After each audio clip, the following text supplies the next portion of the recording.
तब तक मेरे को उठाया है आज राज ने। सुबह उठी थी मैं, इनको लंच वंच दिया, इनको नाश्ता वास्ता दिया, उसके बाद ये ऑफिस चले गए और फिर मैं सो गई।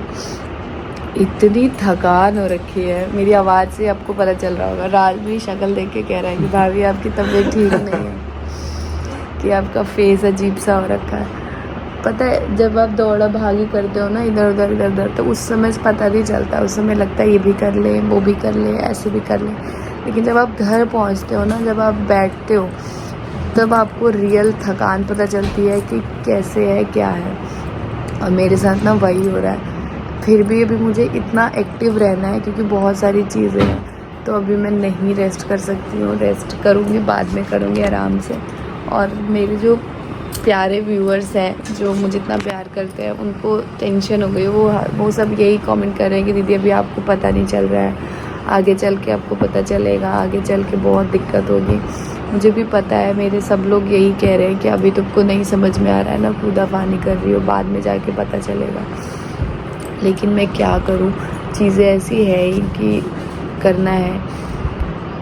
और गाइज़ कल मैंने आप सभी के साथ शेयर किया था ना अपनी रिपोर्ट्स के बारे में, कि मैं आप सभी को जो भी रिपोर्ट्स हैं वो आए वो बताऊंगी। सो आपको पता है सारी चीज़ें, तो मैं ये रिपोर्ट्स के बारे में ना इसीलिए बात करने का मेरा मन था, क्योंकि जब मेरे साथ ये मिसहैपनिंग हुई थी ना, तो काफ़ी ऐसे लोग थे जो आके मेरे को ये कमेंट कर देते थे कि तुम अपने कर्म देख लो, तुम्हारे कर्म अच्छे नहीं होंगे इसलिए तुम्हारे साथ ऐसा हुआ, तुम्हारे कर्म ऐसे होंगे इसलिए तुम्हारे साथ ऐसा हुआ। तो इसीलिए मेरा मन था कि आप सभी के साथ शेयर करूं, इसलिए मैंने कल आप सभी से पूछा भी था और आप सबके बोलने पे आज मैं शेयर कर रही हूँ। शायद मेरे कर्म बहुत अच्छे थे कि भगवान ने मुझे इतनी बड़ी तकलीफ़ होने नहीं दिया और उससे कम तकलीफ़ से ही मुझे बचा लिया। जी हाँ, एक्चुअली जो रिपोर्ट्स आए थे, हमने जो बेबी है उस जब डिलीवर किया था उस बेबी को, तो सबसे पहले तो बेबी गर्ल है या बेबी बॉय है मैं आपको वो बता देती थी। तो बेबी बॉय था और काफ़ी लोग बहुत इस चीज़ को लेके भी बोलते थे कि बेबी गर्ल होगी इसलिए ऐसे कर दिया, वो कर दिया, ये कर दिया, वो कर दिया। तो पहले तो उन लोगों को मैं ये बता दूँ कि बेबी बॉय था। और दूसरी चीज़ जो बेबी था उसके एक क्रोमोनिज़म कुछ ऐसा होता है, मुझे नहीं पता क्योंकि मैं साइंस की स्टूडेंट नहीं हूँ, तो मुझे बहुत ज़्यादा इस चीज़ के बारे में नॉलेज नहीं है। सो उसमें 3 होने चाहिए, जो कि 18 क्रोमोनिज़म क्या था वो जो था वो 3 होना चाहिए, लेकिन 2 ही था, जिसकी वजह से जो बेबी है वो जब इस दुनिया में आता तो वो बेबी 1 महीने या 2 महीने भी ही सर्वाइव कर पाता, वो आगे अपनी पूरी ज़िंदगी नहीं सर्वाइव कर पाता। कितना भी मेडिसिन कुछ किसी भी चीज़ के थ्रू हम उसको आगे सर्वाइव नहीं करा सकते थे। तो वो दुनिया में आने के बाद 1 या 2 महीने में चला जाता। तो आप मुझे बताइए, मेरे लिए वो ज़्यादा कठिन, ज़्यादा दर्द भरे पल होते कि 9 महीने रख के और खुशी खुशी एक बेबी को दुनिया में ला के तब हम उस बेबी को खोते, तो वो शायद हमारे लिए ज़्यादा दुख होता।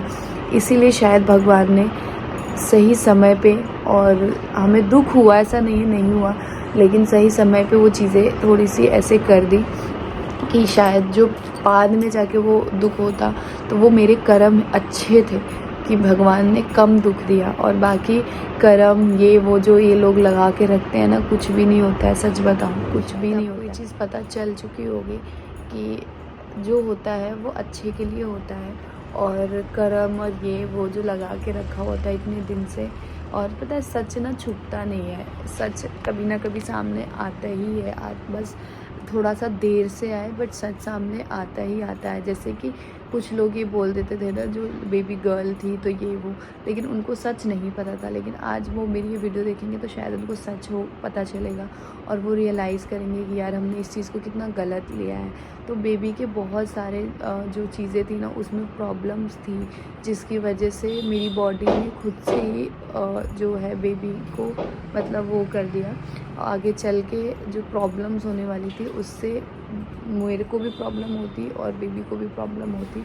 और एक ऐसे बच्चे को जिसमें बहुत सारी प्रॉब्लम्स हो, उसको मैं तो वैसे बच्चे को भी पालने के लिए रेडी थी, तैयार थी, लेकिन भगवान को शायद था कि मुझे ज़्यादा तकलीफ़ ना हो देख के, तो इसीलिए शायद उन्होंने ये चीज़ किया है। बाकी ब्लॉग को आगे लेके चलते हैं। एंड बस वो जो टेस्ट हुआ था ना, बहुत एक्सपेंसिव था, मतलब 1-1.5 लाख रुपए लग गए थे उस टेस्ट को कराने में।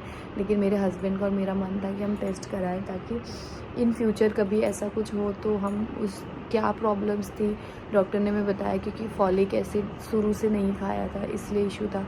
शुरू में प्रेगनेंसी नहीं पता चल पाई थी, टाइम से मेडिसिन नहीं हो पाया था, क्योंकि मेरे को कॉम्प्लिकेशंस थी, मैं स्ट्रेस में थी ज़्यादा, मैं बहुत ज़्यादा परेशान थी, ये सब रीज़न भी था जिसकी वजह से बेबी में बहुत सारी चीज़ें बन नहीं पाई। तो अब इसीलिए हम लोगों ने ये टेस्ट कराया, ताकि इन फ्यूचर चीज़ें पता चल जाए और हम उस चीज़ पे फोकस करें, उस चीज़ पे ध्यान दें। बाकी अभी चलते हैं, अनपैकिंग करते हैं।